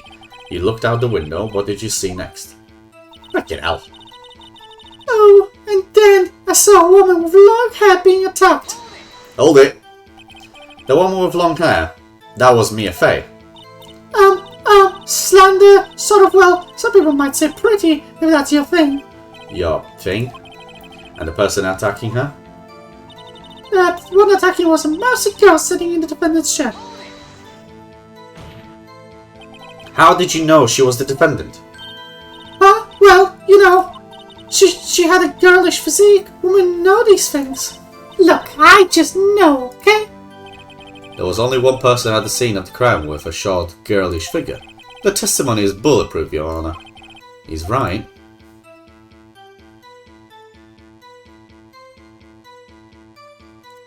Question testimony. Hold it a minute! The testimony stinks! What? Miss May, I'm willing to bet that... you saw nothing? You're lying. No, you saw... Did you really see the defendant at all?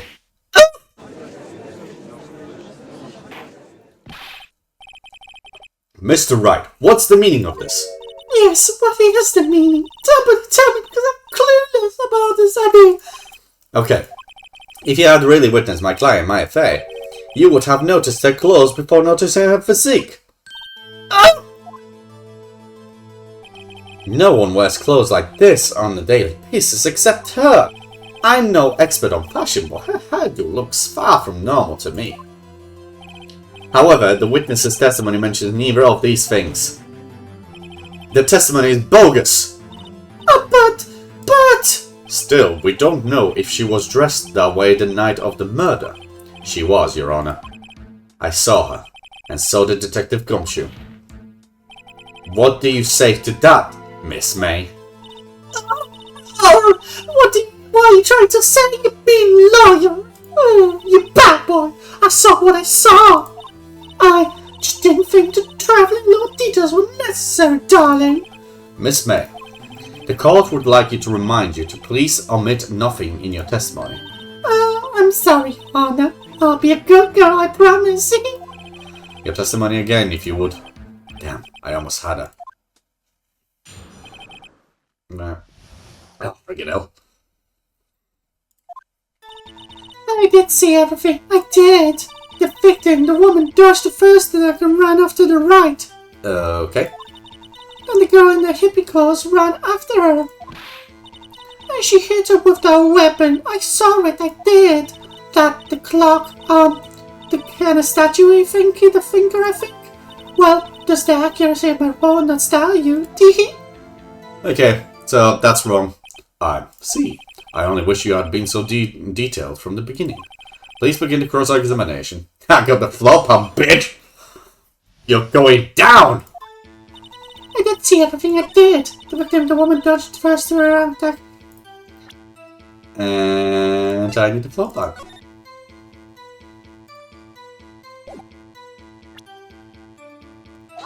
Objection! This evidence clearly reveals the contradiction in that statement, Your Honor. How exactly are the evidence and the statement just now related? They aren't, are they? What? No, they are!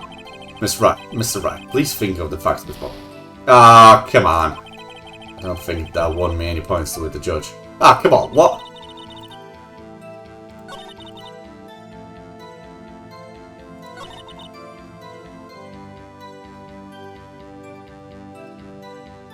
Now that...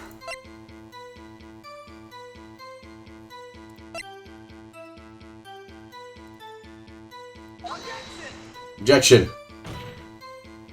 Your Honor, that statement contradicts this evidence. It does? I don't see any contradiction. Really? Objection overruled. Fuck's sake. What? Nah, that's contradiction there. Whoops, I didn't go well. Nah, I'm gonna press on it then. I'm gonna press on this then. Where did this weapon come from? She picked it up from the desk. I see. What sort of weapon was it? The clock, the statue, the finger, I think. Ah, clock. Didn't this come up in another testimony recently? Well, don't look so sour, Mr. Lawyer. You can't win them all. No, but I have a feeling I'm onto something now. The clock, kind of statue, I think, the finger, I think.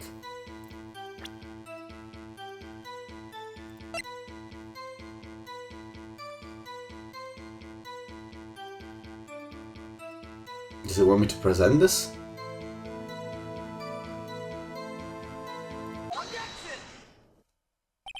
Miss May, what you say just now was quite revealing.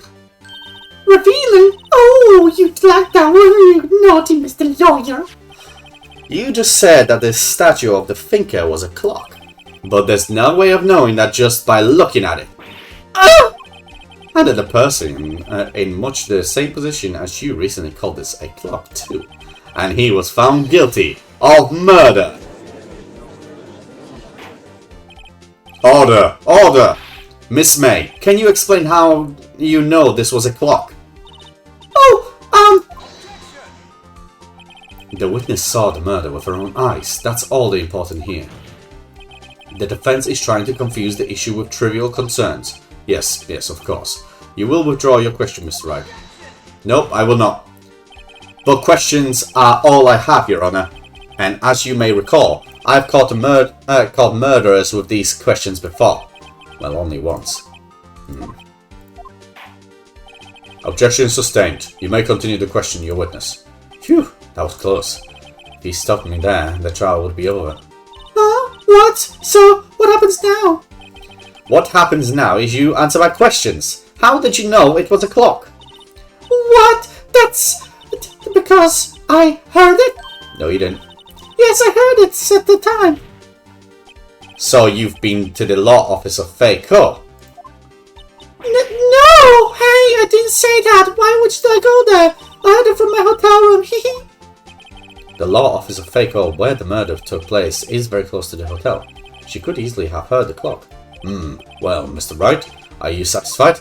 No, I'm not. No, Your Honor. I can't give up now. I'm not satisfied because... you couldn't have wrong. Your Honor, members of the court. It is inconceivable that the clock is questioning rank because... it's empty. That clock is missing its clockwork.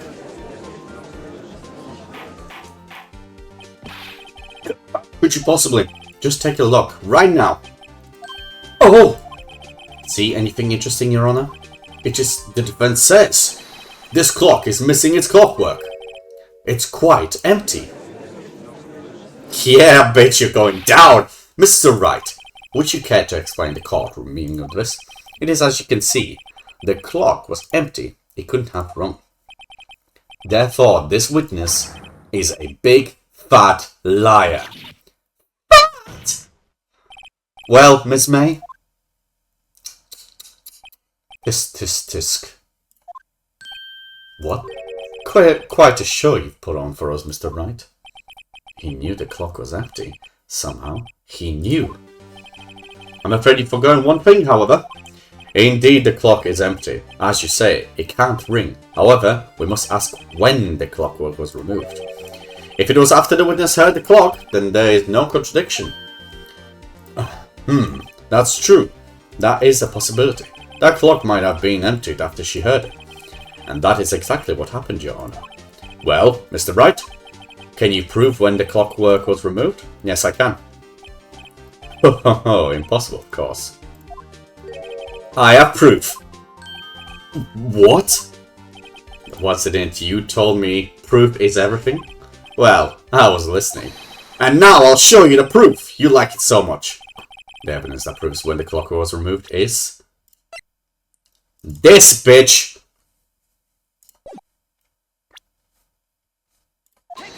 Take that! Take a look at this. That's a very cute cell phone. Oh, you have a girly phone. Wait, this isn't my phone. Listen, this is the defendant's cell phone, and it contains a recording. A recording of a conversation she had with the victim on the day of the murder.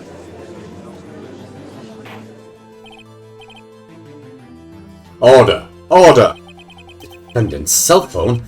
This wasn't brought up to my attention. Perhaps Detective Gumshoe overlooked it.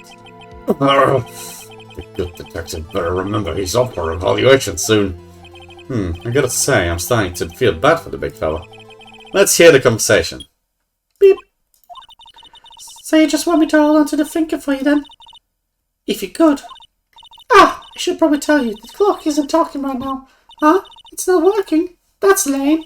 I had to take the clockwork out, sorry. September 5th, 9:27 AM. Your Honor, I think that makes it clear the clockwork was already gone by the time this was recorded. Which was well before the witness had even arrived at that hotel.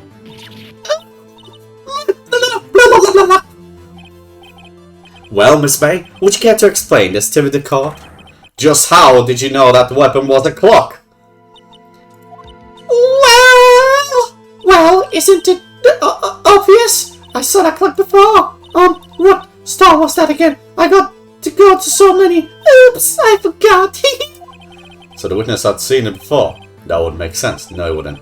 Does the defense have any objections to the right? Yes! The witness claims she had seen it before, but this directly contradicts a piece of evidence already submitted to this court. Well then, let's see it. Police produce the evidence that will prove the witness had not seen the clock before. It's made by Larry Butts! It's simple. This clock was never in any store, ever. What? A friend of mine made that clock. Only 2 exist in the world. And the one that isn't here is in police custody. Impossible! Everything is sold in stores! Miss May, I think it's high time you went shopping for a better excuse. Oh, excuse is not on sale today. Oh!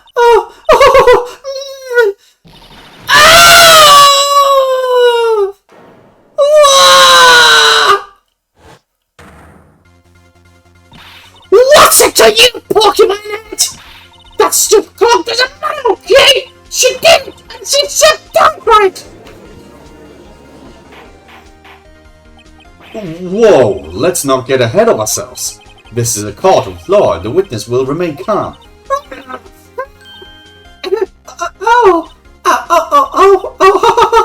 Silly me. Did I, lose it? I guess I did. Scary. Miss May, let me ask. Tell me, how did you know the weapon was a clock? Oh dear. Does the defense have an opinion on this behavior? Okay, this is it. Yes, Your Honor. Allow me to explain how I see the truth of the matter. Miss April May, you knew the weapon was a clock because you had heard about it. The witness had never held the clock in her hand. However, she had heard that it was a clock. She heard. That is correct, Your Honor.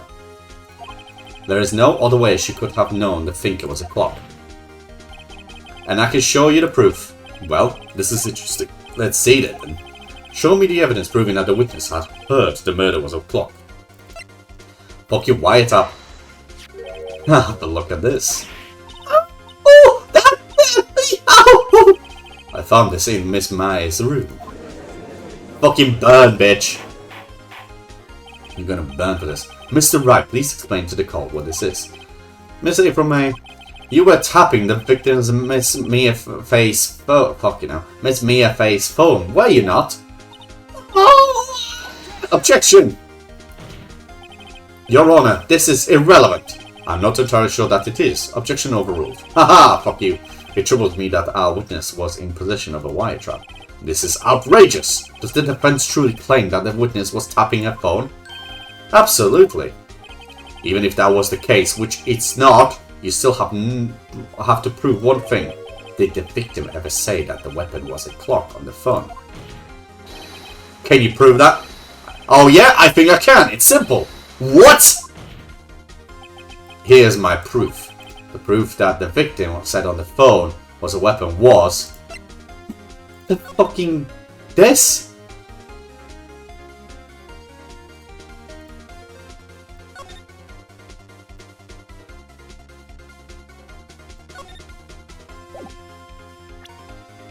This? I presented the defendant's cell phone. Yes, we've seen that. Listen once more to the conversation between the defendant and the victim. Mia, what's up? You haven't called in a while. Well, actually, there's something I want you to hold on to before. Again, what's this sound? It's a clock. It's made to look like the statue of the thinker, and it tells you the time. Miss April May, you used a wire trap to listen to this conversation. That's how you knew the thinker was a clock. And am I wrong? Your Honor, this is ridiculous. Your Honor, look at the witness's face. Does she seem amused to you? The defense demands an answer. La la la. Witness, answer the question. Did you tap her phone? Miss May. Shut up! What gives you the right to talk to me about it? You shut up!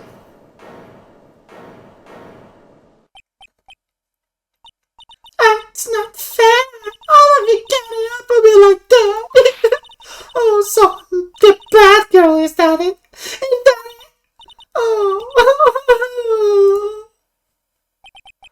That did it. The court's seen the real Miss April May now. Now to deal the final blow.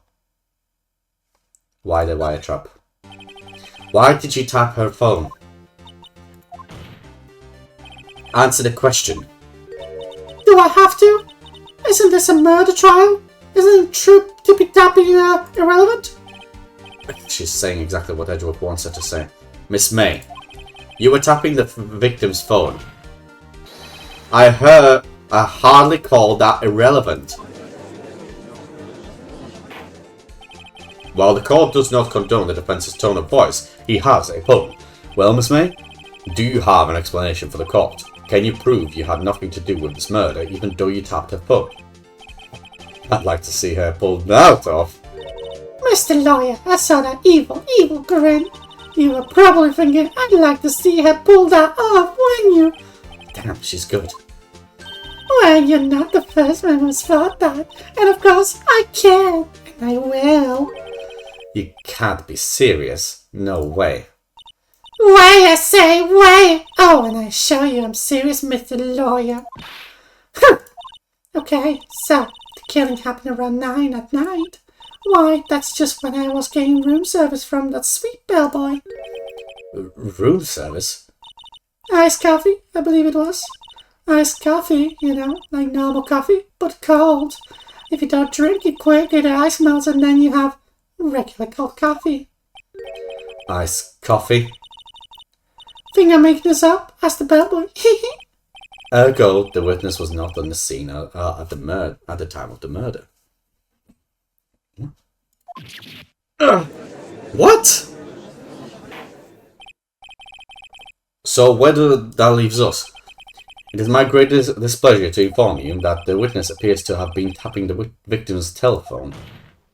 However, that is separate crime with no bearing on the current case whatsoever. Her testimony stands. She saw the defendant, my friend, commit the murder. No, they're going to let her just walk away? There is no way I can win this unless I tie Miss May to the murder somehow. Well, does the defense have anything to say? Well, come on, think of something. Call the bellboy. The defense would like to call the hotel bellboy as a witness. There's something suspicious here, and I'm going to get to the bottom of it. I think you've sunken it quite low enough already. I object to calling the bellboy. Why? What's your reason? Because I hold that the wiretapping had nothing to do with the killing. However, if you agree to one condition, I'll consent to calling this witness. Condition? If Miss April May's alibi is not called in question after you examine the bellboy, then you will recognize that Miss April May was not the killer, thus that she is innocent. And thereby, you must also accept that verdict of guilty for Miss May. This is my condition. What? Better find something suspicious in that bellboy's testimony, otherwise May will be declared guilty on the spot. What should I do? I'm gonna go with my gut and I'm gonna speak to the bellboy. Alright, I've got nothing to lose, except for, well, everything. Understood. I accept your condition. Fool. You fell right into my trap. Wait. Very well. The court calls the hotel bellboy to stand. I believe we're ready for the witness to testify. Certainly does look like a bellboy. Yes. Yes, sir. I received your summons in the middle of work, sir. I'm happy to be of service, sir. That tea set looks rather heavy, so without further ado, the witness may begin his testimony. Very good, sir. Right. I am the head bellboy at the Fine Gateway Hotel in the business of 4 generations. I believe I received a call after 8 in the evening from our guest, Miss May. She asked for iced coffee to be brought up to her at 9 on the dot, sir.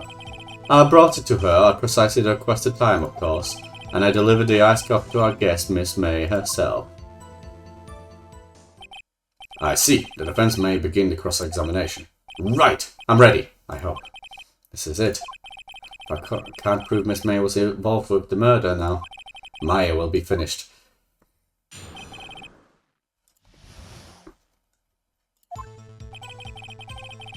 I don't need to press on that. I believe I received a call. Press. I'm going to press on that one. Are you sure it was Miss May on the phone? Absolutely, sir. How can you be certain? I checked Miss May in personally, sir. Not only did I see her in all her stunning radiance, but I also heard her voice. And then I saw them and I. The point being, I remembered her quite well, sir. Yes, what then? She asked for an iced coffee to be brought on the dot. 9 on the dot, you say? Yes, I confirmed that detail several times. She was watching a program on TV and wished to drink after she finished. 9, the time of the murder.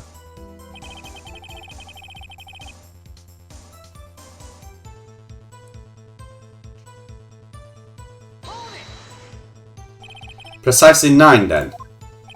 Precisely, exactly, and most definitely, sir, 9 PM. Can you be so sure? Miss May was quite insistent that I brought it then. Oh, bellboy, tea, I'd like iced coffee at exactly 9. Something like that, sir. Therefore, I knocked on the door on the crack of 9, sir. Why would she be so particular about the time? And I delivered the iced coffee to... You are sure it was Miss April May herself? Absolutely, sir. Absolutely? Yes, sir. As in, so very absolutely, sir. It's an endearing mannerism of mine. How come you're so very certain? Oh, well, when I brought the room service, sir, she the guest, sir, favoured me with an embracer, sir. Embracer? Is that French for embrace? It's French for kiss, sir. But not a French kiss, sir. More a peck on the cheek. Why would she have done that? I believe perhaps she was momentarily swayed by my prim demeanour, sir. I was a moment I shall never ever forget, sir. Sounds pretty fishy to me. I think our Miss May was up to something and wanted the Velvet to remember her. It's no good. There's nothing there. Is that it? Finally, you understand. This bellboy has absolutely no reason to lie. Now, if you have any decency, you will end this rather tedious examination here. It was a bit tedious. The witness may leave the stand. Can't let this happen, can I? Protest. Wait! Please wait! Yes? Does the defense have something to add?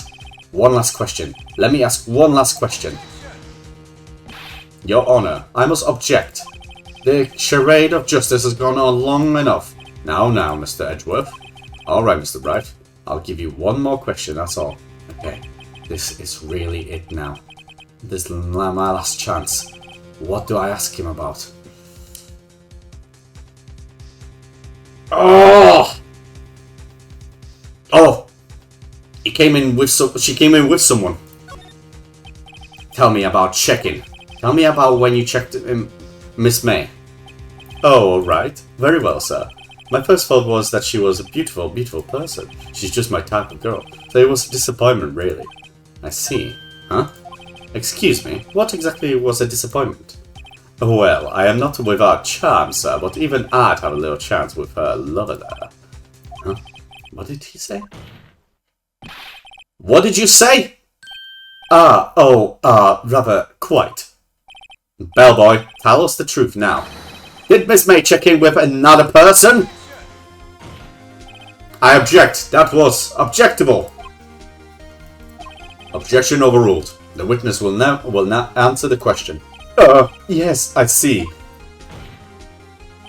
Why did you not mention this in your testimony? Well, sir, you didn't ask. I did question it. Nice try. That's the sort of thing you're normally supposed to mention. Yes, quite, indeed. It was the good barrister there, Mr. Edward, who... He asked me not to mention it. Oh, that's my time up, but I'm gonna finish this case. He asked me not to mention it if I wasn't specifically asked, sir. Ha ha ha! Oh, you fool! I've done it. I've won. Miss April May checked into a twin room with a man, correct? Yes, sir. Then when you brought them room service, You didn't see that man in the room. That's right, sir. Your Honor, we have just learned of another person involved who may have been the murderer. In light of this new fact, I hold that it's impossible to judge the defendant. Wouldn't you agree, Mr. Edgeworth? And who, Mr. Wright? Who is this other person? Simple, it was the man with Miss May. The man who checked in with Miss May! Ugh!